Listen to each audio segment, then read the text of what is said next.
लोकसभा निवडणुकीत सत्ताधारी भाजपला राज्यात सर्वात मोठा धक्का बसला। मागच्या लोकसभा निवडणुकीपेक्षा यावेळी 14 जागा गमवाव्या लागल्या।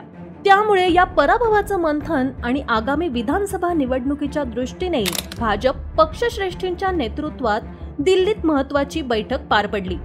या बैठकीसाठी राज्यातून देवेंद्र फडणवीस, चंद्रशेखर बावनकुळे, पंकजा मुंडे यासह अनेक नेते उपस्थित होते। यावेळी भाजपच्या वरिष्ठ नेत्यांनी राज्यात सुरू असलेल्या मराठा आरक्षणावरून देवेंद्र फडणवीस यांच्यासह चंद्रशेखर बावनकुळे यांना खडसावलं असल्याची माहिती आहे। यामुळे भाजप मराठा आरक्षणामुळे खरोखर बॅकफूटवर आलंय का, असा सवाल आता या निमित्ताने निर्माण केला जाऊ लागलाय। मागील काही महिन्यांपासून मराठा आरक्षणासाठी मनोज जरांगे पाटील यांचं उपोषण सुरू आहे।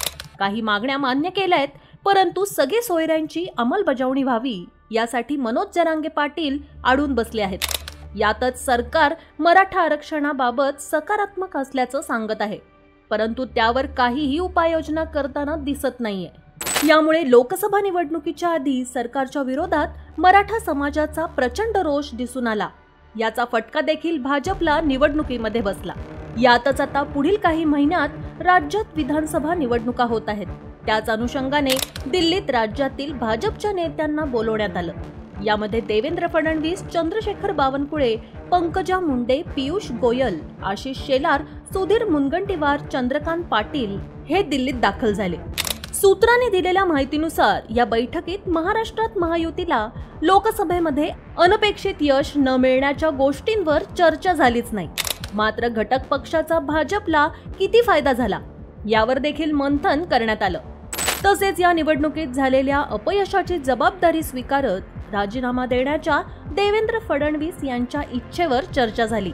मात्र मराठा आरक्षण आंदोलनाचा मुद्दा नीट हाताळला न आल्याने त्याचा मोठा फटका भाजपला बसल्याचा सूर दिल्लीतील वरिष्ठ नेत्यांनी फडणवीस आणि बावनकुळे यांच्याकडे वळवला असल्याची माहिती खात्रीलायक सूत्रांनी दिली आहे। महाराष्ट्रातील भाजप नेत्यांना मराठा आरक्षण आंदोलनाची दाहकता माहीत असून देखील आवश्यक ती जबाबदारी न घेतल्याने लोकसभेच्या जागांमध्ये घट दिसून आली। हा मुद्दा भाजपच्या वरिष्ठ नेत्यांच्या चांगलाच जिव्हारी लागलाय। यातच आता उपमुख्यमंत्री देवेंद्र फडणवीस आणि चंद्रशेखर बावनकुळे यांच्याकडे याबाबत नाराजी व्यक्त करत भविष्यात महाराष्ट्र भाजपात नेतृत्व बदल होतो की काय अशा चर्चांना आता राज्यात उधाण आलंय।